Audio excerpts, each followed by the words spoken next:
Greetings, fellow Rotarians and guests. My name is Joe Young, and it's my honor to serve as the 2020-2021 President of the Rotary Club of Columbus. Founded in 1915 with our first meeting in February of 1916, our club is one of the oldest and largest within Rotary International. Our membership includes a diverse set of leaders within business, city government, military affairs, healthcare, education, arts and culture, social services, and ministry, all sharing a common desire to improve our community and have a positive impact on the world around us. The world needs Rotary and the ideals that we represent now more than ever. The onset of the COVID-19 pandemic has dramatically changed the way we live, work, and interact with one another. School-aged children that were already struggling with food insecurity and educational development are falling further behind. Recent acts of violence perpetrated against our African American brothers and sisters have further highlighted the fact that systemic racism continues to plague our nation. Political division and social unrest continue unabated. The world needs our leadership.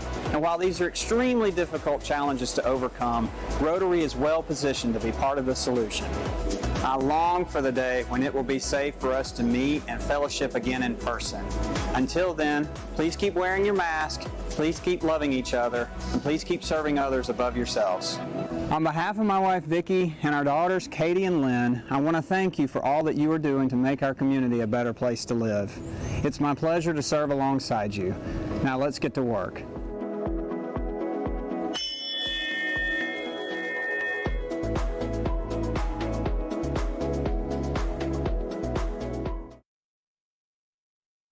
Greetings, Rotarians and guests, and welcome to the September 30th meeting of the Rotary Club of Columbus. We have a great program today. We're honored to have our District Governor Kirk Driskell joining us. And in honor of his visit, we have a very special guest providing the pledge. Please welcome his children, Cambri, Kolton, and Knox. Pledge allegiance to the flag of the United States of America and to the republic for which it stands, one nation, under God, for indivisible, with liberty and justice for all. We love you. Love you. You're great.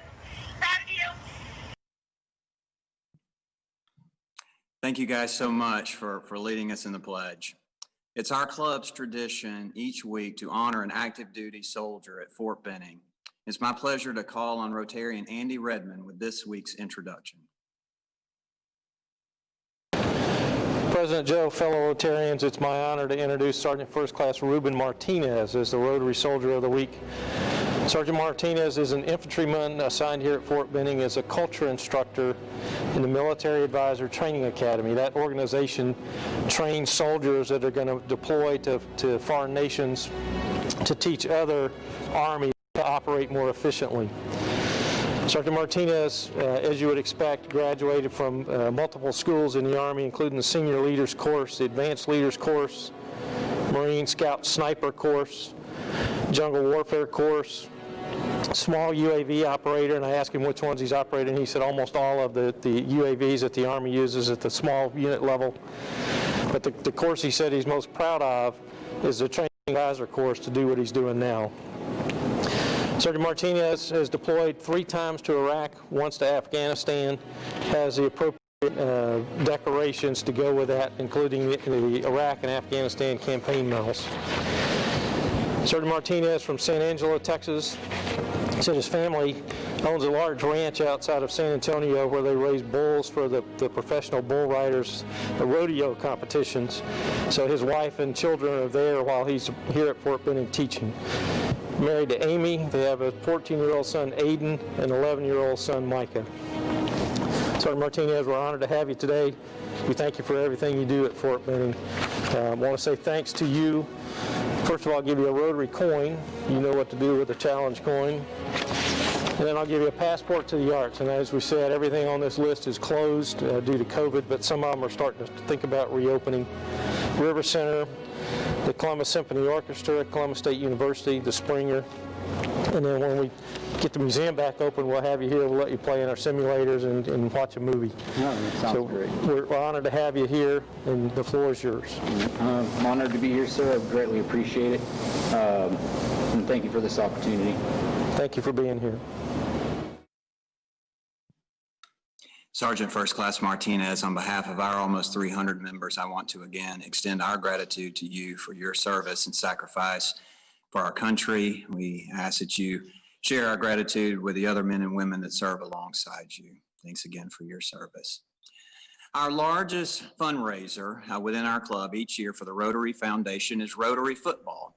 Here to give us an update on that great program, I'm going to call on Jean Kemp and Haley Tillery. Hello, everyone. We're so grateful for the people that have signed up already. As I mentioned before, the biggest winner in all is the Rotary Foundation. Our numbers are a little low this year, so if you have not signed up, please, I'm encouraging you, be part of the fun. And if you're on the fence, maybe join with a team. Get someone else to go in with you, and y'all can watch the games. We kicked off football last weekend, and we know that this is a very different time of the year, but the good thing is, the one thing that doesn't change is our impact and how we can impact our community and the foundation. So I'm please encouraging you to sign up. You can let Miss Julie know, send her an email. You can email me, you can call me, whatever is possible to make sure that we get Rotary football off to a great start. Now, this weekend, we have some interesting games that are lined up, but one is a rival game that many of us know. It usually takes place later in the year, and that's the Georgia-Auburn game, which will take place at Georgia. And, Jean, I'm a little on the fence this year. I grew up as a dog fan, but now I'm a student at Auburn, so I don't know what I should do. Haley, I think you ought to just stay as a Georgia fan this year. This is going to be quite a game of my own. Okay, I got it. But it's very unusual for us to have a game of this statute this early. But Georgia is going to host Auburn in Athens at 7:30 Saturday night. And this is one of the biggest games of the year for Rotary football, and one of the biggest games of the year for all of us in this area. It looks like a pretty good game. Georgia was having some quarterback problems last year, and last week, but they made a change. They got that going, and now the third quarterback has been medically cleared, so he's coming back. So Georgia, Auburn. Right now, it's looking like Georgia by 6.5. We'll see how that shakes out, but anything can happen in that game, and if you're playing Rotary football, you're going to enjoy it even more. So do what Haley said and join us. We got a good crowd coming, and it's just gonna do nothing but get better. So that's Rotary football for this week. That's right. Thank you, everybody. Sign up. Thanks so much, guys, for that update, and certainly I'm looking forward to the game. Haley, if you want my advice, definitely you gotta stay with the Bulldogs on that one. We've got opportunity to introduce a new member to the club this week. It's always a great day in Rotary when we have this opportunity, and it's my pleasure to call on Kaizad Shroff with this introduction.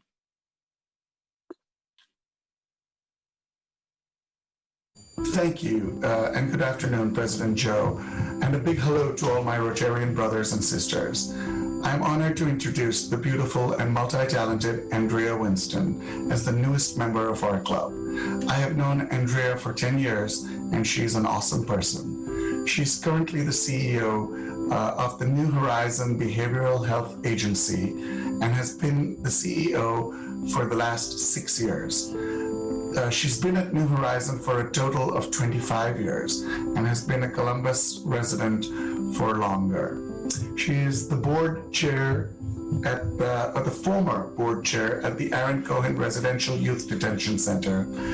She was part of the AKA sorority and is currently a member of the Cascade Hills Baptist Church. Her children are, one of them is at the Graduate College at Georgia State, and one is a senior here at Columbus High. Her parents are in Columbus and are alive and well. She loves travel. She likes Columbus because it's 4 hours from the beach and 4 hours from the mountains. A little bit about New Horizon. New Horizon is a large agency taking care of multiple needs in the community in and around Columbus and the surrounding counties. Their mission is to build better lives. They believe that there's no health without mental health, and they push for mental health parity and reduce stigma. Welcome to the Rotary Club of Columbus, Andrea. We're happy to have you. Thank you so much, Dr. Shroff. And I want to just especially thank you for bringing me to this wonderful organization. Greetings, fellow Rotarians. Thank you so much for having me. I am absolutely delighted to be a part of this group. I find comfort in knowing that there are other people that strive to make Columbus an even better place than it is already. And I look forward to working with you in wonderful collaboration on our efforts to help other people. There are other people, especially during this COVID time, that are hurting in our area and they need help. And so I'm looking forward that we can gather together to share our collaborations, our thoughts, and our resources to make Columbus an even better place. So thank you so much. And once COVID is over, I look forward to actually meeting each of you. Again, thank you. You're welcome. Andrea, you're going to enjoy meeting us. We are a 300+ member club, one of the largest in Rotary International, and we believe in service above self. Thank you again, and back to President Joe. Andrea, we're so excited to have you join us as a new member. As Kaizad said, we're founded in 1915 as club number 200 out of now over 35,000 clubs worldwide. We have almost 300 members, and Rotarians around the world are people that unite to take action to bring lasting change to their communities and to themselves. And so we look forward to serving alongside you, and so glad to have you with us. Our club recently gave grants to many different organizations in the community from our Children's Fund, and we've been highlighting those organizations each week in spotlight videos. This week, we're pleased to show a video of one of our grant recipients, the Columbus Symphony Orchestra.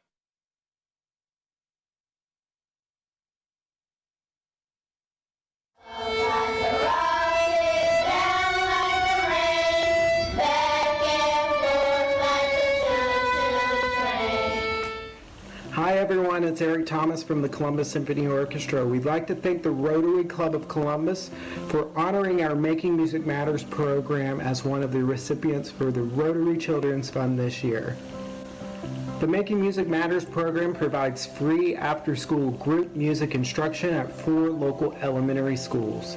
Our goal is to teach life skills through the study of music while diversifying participation in the arts.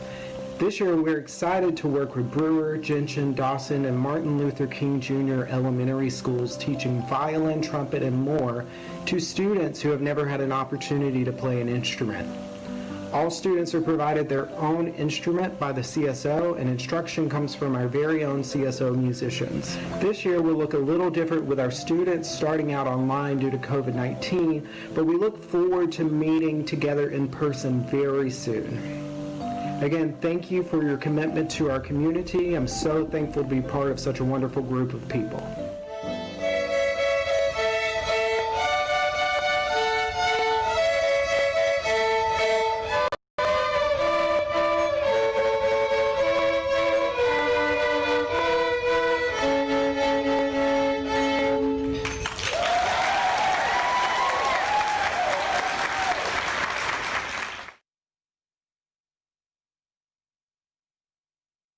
I want to thank all of our members for your ongoing commitment to our Children's Fund that supports wonderful organizations just like that.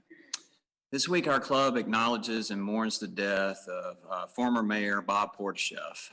Uncle Bob, as he was affectionately known, was a tremendous cheerleader for our community long after he left office. We'll miss his larger-than-life personality. May his memory be a blessing. I want to thank everybody that came out last night in support of our service project to help out families being served by Hope Harbor. We had over 40 participants in the Trade Center parking garage. We had participants not only from our club, but also from North Columbus Rotary and Muskogee Rotary. It was a great time, and following this service project, our next major service project is going to involve feeding the valley. More information will be made available to you guys in the coming weeks about how we will be involved in serving that organization. Ever since our club made the decision to suspend in-person meetings in mid-March, our board has been in discussions about the best way to return to in-person fellowship. We've considered a number of different factors in proceeding with this decision, and it's certainly not something that we're taking lightly. And considering all factors, we have decided to offer an in-person fellowship beginning October the 14th. Now, this will be for those that want to arrive for an in-person fellowship. We certainly don't want to pressure anybody to come that would otherwise feel uncomfortable doing so. We don't want anybody to have any guilt for not showing up for the in-person meeting, but there are a number of you that have been reaching out, requesting an opportunity to come back to in-person meetings. And I, along with you, crave an opportunity to get everybody back together again. So circle the date on your calendar, October the 14th. We are going to be taking RSVPs. Things are going to look different. The room setup's going to be different. We're going to have temperature checks at the door. So more information will be coming available through email in the coming days, but please go ahead and put that date on your calendar.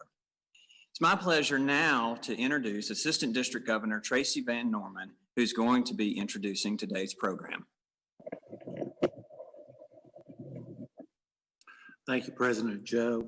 It is my distinct honor and pleasure to introduce our District Governor, Kirk Driskell. Kirk joined the Alpharetta Rotary Club following in his father's footsteps, Ken Driskell, who was a charter member and past president of the club. Kirk served as the club's president in the 2015-16 term. Prior to serving as president, he served in multiple club leadership roles and was honored with several awards, including Rookie of the Year, Rotarian of the Year, and has served on multiple international service trips and local community service groups and projects. Kirk served as District 6900 Service Chair in 2016 and 17, Assistant Governor in 17-18, Public Image Chair in 18 and 19, while preparing to serve as District Governor in 2021. During Kirk's year as president, his club won numerous awards, including Club of the Year and Best Membership Growth. A native of Alpharetta Milton area, Kirk continues to live there with his wife Dina and their 3 children, Cambria, 17, Knox, 14, and Kolton, 12. Kirk graduated from Reinhardt University, where he earned his bachelor's degree in business. Continuing the family tradition, his daughters Cambria launched an Interact Club at Kings Ridge Christian School with close to 50 of her peers. Kirk is a serial entrepreneur and outdoor enthusiast that builds, buys, and creates companies that provide opportunities for individuals to align their passions with their purpose. Beyond his family and his faith, his true passion in life is helping men struggling with addiction. Kirk founded Vision Warriors Ministry, a faith community that focuses on accountability and transparency.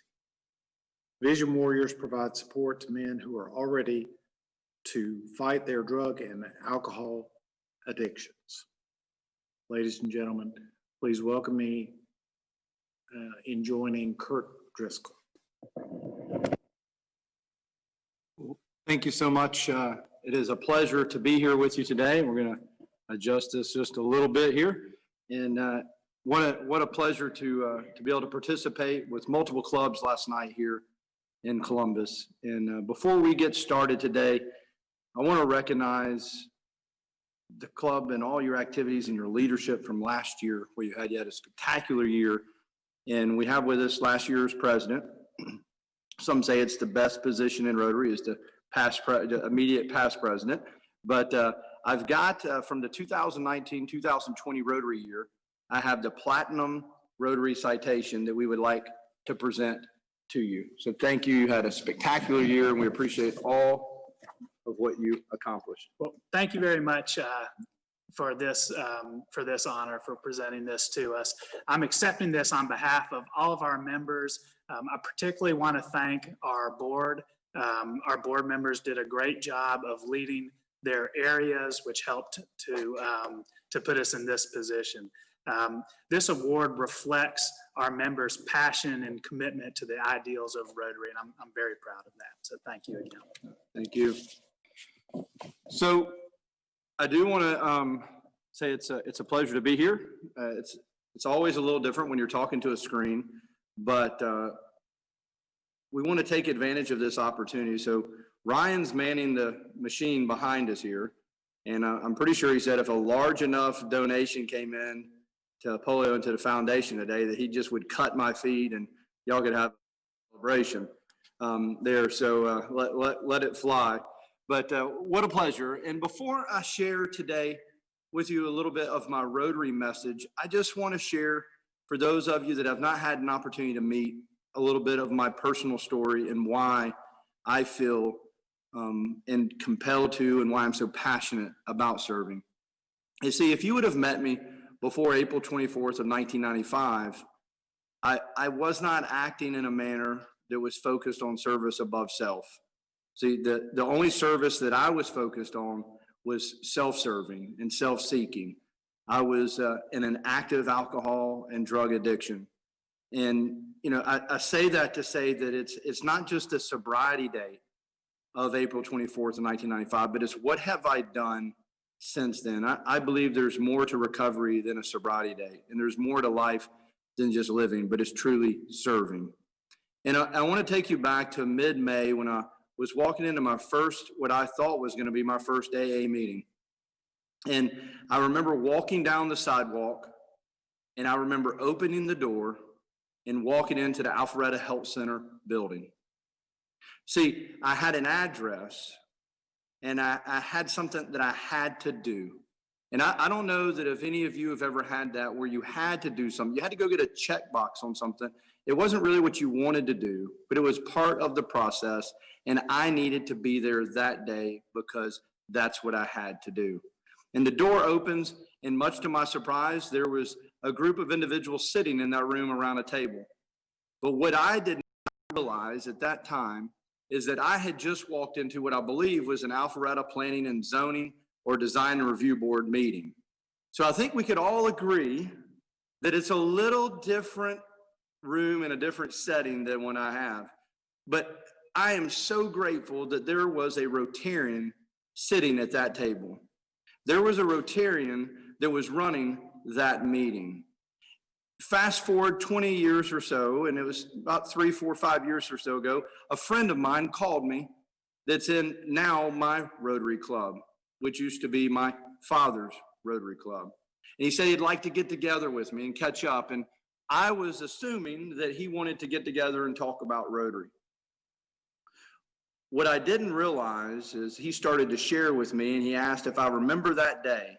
See, he wanted to connect with me just about my recovery journey and the joy that he's had watching me, because see, he was in the club with my father, and so he had been around in those time period of my life.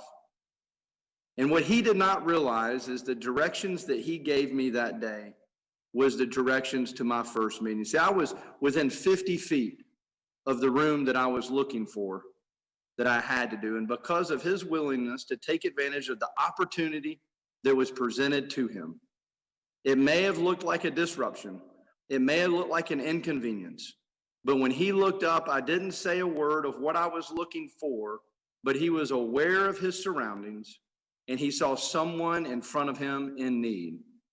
And for that, I am grateful, because his words of letting me know that I was just looking for, most likely, the meeting in the room next door changed my life, and I'm forever grateful. So when this year's Rotary theme was announced, that I have the privilege of and coming in and serving alongside of, is that Rotary Opens Opportunities.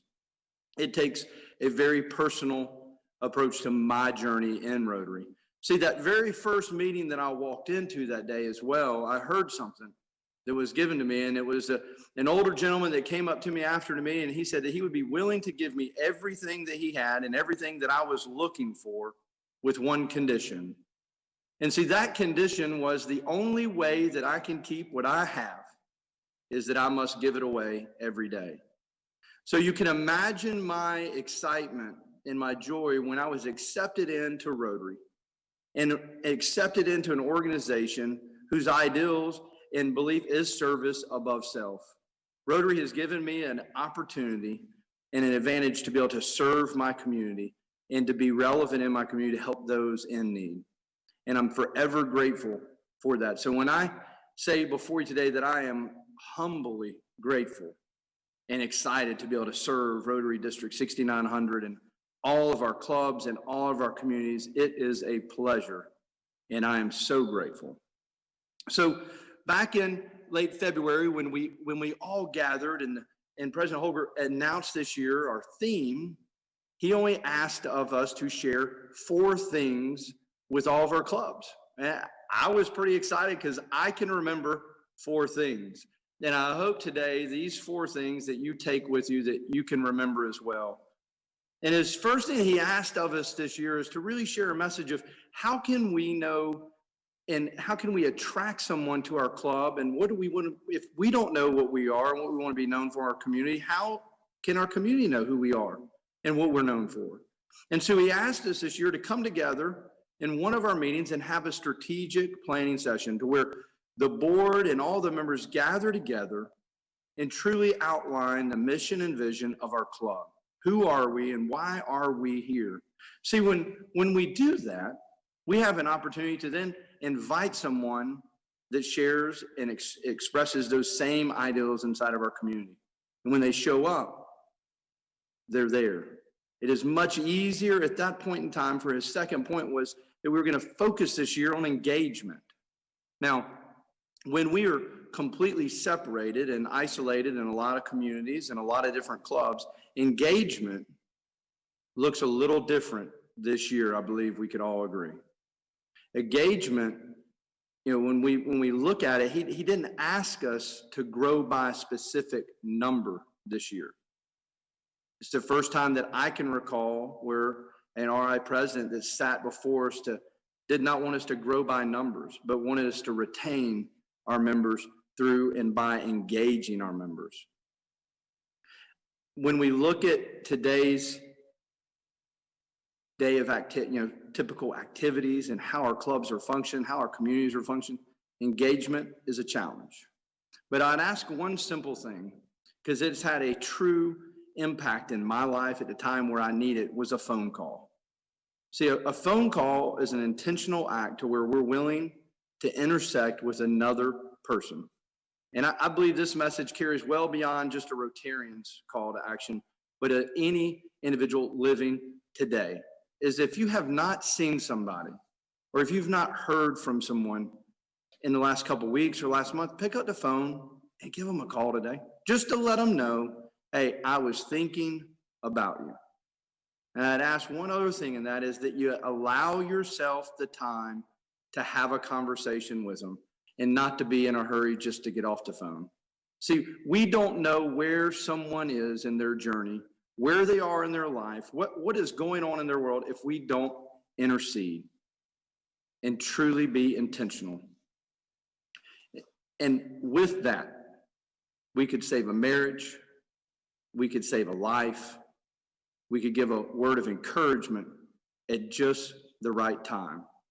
So please be willing to reach out and engage. His third ask of us this year was to be innovative. Now, by this point in time, I'm beginning to think that I need to send President Holger my TradeView account and all my online trading, because he's looking a little ahead into the future here. Because innovation, when we're talking about an organization that's over 100 years old, and we've got 35,000 clubs spread all across the world, it's really hard to change the course of a ship incrementally here and there. But what we've been faced with this year is a radical transformation. See, everything that we did was face-to-face. Our education, our gathering, our service, everything was together. But how I want to tie it to me personally is I want to share with you, we have this little convention that some of you that maybe are watching that are not a Rotarian, there's about 30 to 40,000 of us gather every year at our international convention. And for over 100 years, it's been in person. And this year, I am so proud to be a Rotarian because not only are they saying that we need to be innovative, Rotary was innovative. Rather than gathering in Hawaii, which would have been exceptional, with all of our friends, in a very short amount of time, Rotary changed the course of what our international convention looks like, and it became a virtual convention. Now, how it ties to me personally is my daughter, Cambri, that I'm so grateful. Thank y'all for the surprise of the pledge. I'm glad I had about 10 minutes to regroup because I could hold off some of the tears. So that was an exceptional surprise. So thank you for doing that. But Cambri, not because she was the governor's daughter, but because she got a Rotarian spirit and drive and desire to serve. Her Interact Club's engagement in and around human trafficking landed her an opportunity to be on the panel discussion at the Rotary International Convention. Now, while it would have been spectacular to be in Hawaii and been spectacular to be there for her and support her in that room on an RI stage, let's be real. It does not really compare to Roswell, Georgia, the Holiday Inn, right up at the tip top. And it used to be, its claim to fame is you could see the skyline of Atlanta. But now guess what? You can see pine trees, pine cones, even some pine needles. But because of Rotary's willingness to be innovative and to change rather than just say, hey, we can't do it this year. It was a Zoom event that was shared across Rotary International's platform. And when it went live, there was someone from every continent in the world on that call. See, it would have been easy just to say, hey, we can't do it the way we've always done it. It's too late. We can't make the change. We'll just punt it to next year. Our ability to reach and our ability to be innovative this year is like no other. And we said it a little jokingly before in the board meeting, but we'll say it again. If it works, great. Try something new. Try something to see if you can engage with your community, your members. If it works, great. Congratulations. Someone had a great idea. I believe your president would be more than happy to take credit for it. If not, someone in the club will. And guess what? If it doesn't work, just blame it on inability to gather, COVID, whatever you want to come up with. It is the year where you can be innovative and try something new, because it is that spirit and that willingness to be innovative is going to carry us through this together. So please try it. Now, and speaking of innovation, the one thing is, President was a little worried that there was a couple of meetings that you had missed throughout the year. And he said he wanted to try the first 3-hour, DG session to make up. And I kind of expressed that probably wasn't going to be a good call to action here on this, but there is the ability that we have to try new things. So please don't be afraid to try something new today. The last thing that the president asked of us this year was to really focus on and come around ending polio. He's asked every club to contribute $1,500 globally so that we can meet our goals and our budget for our agenda this year and all the things that they have planned, and to get all of our matching. And while there's all the governors before and those who will come after me this year, I want to make it personal because I want you to see from my perspective. So for years, I've been sitting on the sidelines, so to speak, if I'm being honest. And we're always talking that we're this close. And we are. So, we're in one region. We say 2 countries, but we're in one region. One mountainous area that is terrorized by war and misinformation, and a transit community that's going back and forth. So we're down to one region, and we will end this.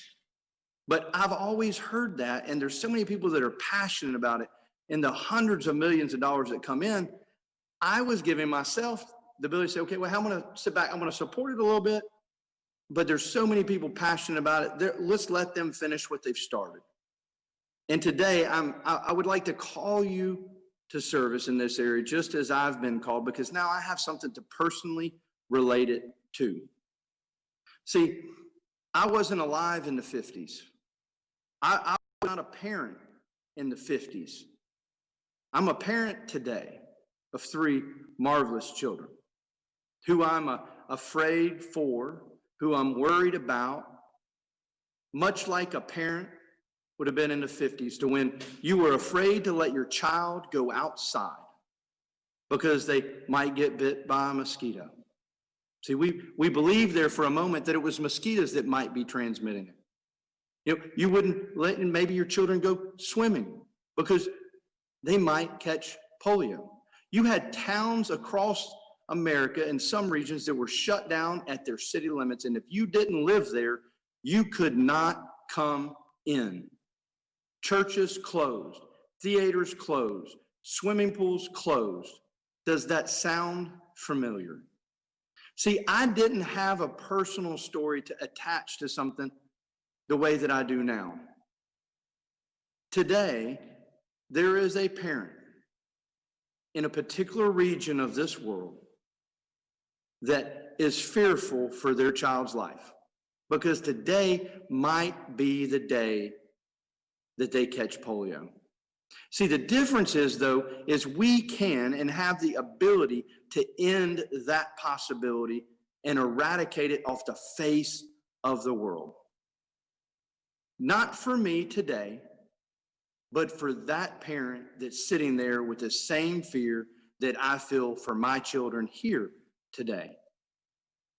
See, you would have been walking down a sidewalk in the 50s and someone coming up to you, they would most likely had something covering their face. And as they approached, one or two of you or both of you would have changed your direction to not encounter. Because see, then we were fighting something then that we're fighting something now that we cannot see, something that we cannot taste, something that we cannot touch, and something that we fully do not understand. It was Rotarians then, and it's Rotarians now, and we have the opportunity to bring truth, encouragement, support, and for polio, eradication. So while I would love you to support it financially, please support it financially.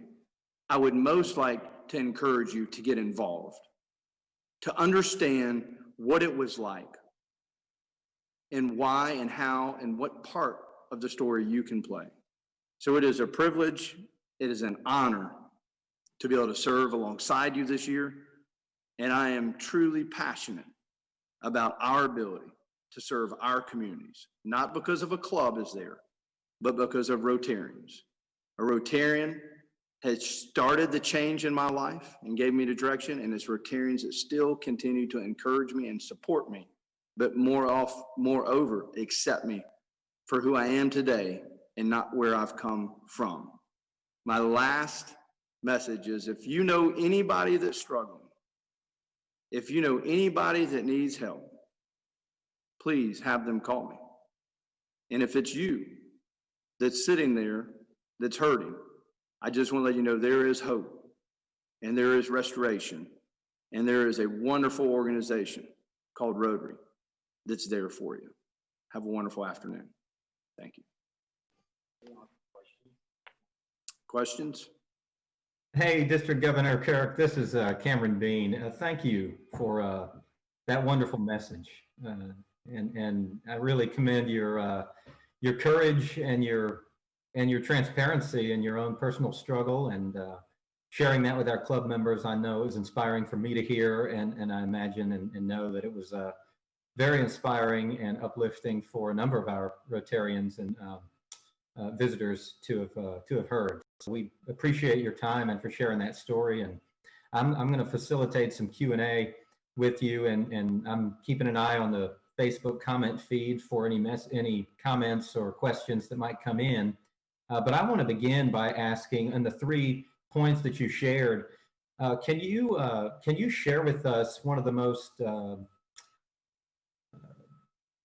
specific, inspiring examples of how a club within our district has pivoted to continue to remain engaged with international service and how they've been resilient in this time. On the international service side? Yeah. Yeah. And I think right now relationships they've always been key for our grants and everything. We had to have a participating club, right? But it's one thing to have a participating club, and it's another thing to have true deep-rooted relationships with Rotarians in those markets. And I'd say that to say because they're on the ground there and they can help us engage. And we've seen some really interesting projects that have come in just around health-related issues, but also still education, literacy, and clean water. We've got one example is a son of a Rotarian, and he had met with me. He's in his early 20s, and he had met with me and wanted to ask how to engage with Rotary more, and he's down in Panama. And so I called up a past district governor, and he was a past zone director that I knew because I'd met him in Rotary, and they got connected up. And when they realized they had relationships that already overlapped in a club in Panama. And so to be able to carry forward that water project while that ministry is currently shut down, he's not in Panama, he's up in the US still right now trying to get back down. It was through relationships, not through paperwork or grant number, but because of genuine relationships and desire to serve. So I would say that's what I've seen that's been the most encouraging, just the relationships really shining. Yeah, that is very encouraging, and I appreciated your open invitation for anybody struggling to call you personally, and just emphasizing the importance of the phone call, staying connected with one another and staying connected with the people that we usually encounter, whether it's people we work with and spend a lot of time with daily, or people we might just run into and see in passing. But the impact of the loss of that connection has been real for so many of us, and your emphasis on picking up the phone and staying connected and being intentional about intersecting, as you described it, is critical right now. I have another question. What inspired the RV, and what is it like? If we're being honest, it's my inability to stay organized, right? So if we're being really honest, so this was pre-COVID, but from one example is when I started, I had a real estate company that I ran 15 years in multiple locations, and we always wrapped vehicles. And now you think about it, we've got a 25-foot by 8-foot billboard running around town. Now that could be good and it could be bad. I'm not sure where the complaints are being filed right now, who's getting those emails. I may have to talk to past District Governor Alec about that, see if he's getting any. But from my standpoint is it gives an ability to pull up and have a conversation with someone that doesn't know anything about Rotary, because they will tend to ask at a gas station, what is Rotary and what are you doing driving that thing? So that's been pretty fun. But it's the convenience of, I'm camped out in a parking lot, about 100 yards from where we're sitting. And so I had no travel time this morning. And from the time I woke up till I walked across the street, it was the most effective use of my time and convenience of getting around. And it's been really enjoyable. And, they're just a convenience of it. So that's great. Well, we're getting pretty close to time here, so I just want to thank you again for your service, for your openness, and I can tell you really love being a Rotarian, and I'm sure that that shines through with people with whom you interact, and appreciate you representing our organization so well, and for your time today. So, President Joe, I'll turn it back over to you. There you are. All right. All right. Yes, we're maintaining social distance here, trying to do our part.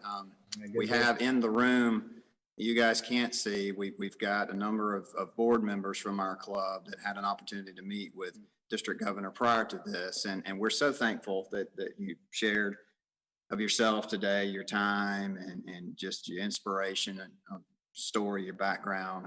Certainly, I would charge everybody listening in to pick up the phone, call one other Rotarian, or it doesn't even have to be a Rotarian. Call somebody else that's in the community that you haven't spoken with recently, and just to check in and see how they're doing. It'll be a wonderful blessing for them, and it'll be a blessing for you as well.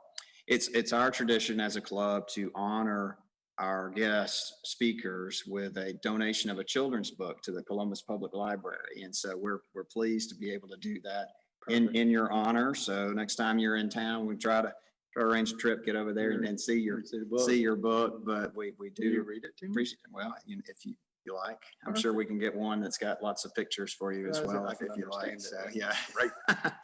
So guys, on a serious note, I learned just a few minutes ago of the death of Rotarian Ed Adams. Ed was a member of our club for 38 years, was a tremendous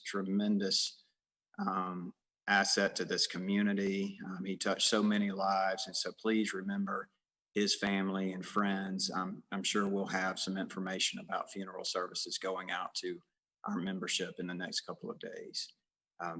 This program will be available on replay on our club Facebook page immediately following the live broadcast, and also a YouTube link will go out shortly in the next day or two for folks that want to watch it through that medium. As we go our separate ways, please continue to, wear masks, do your part.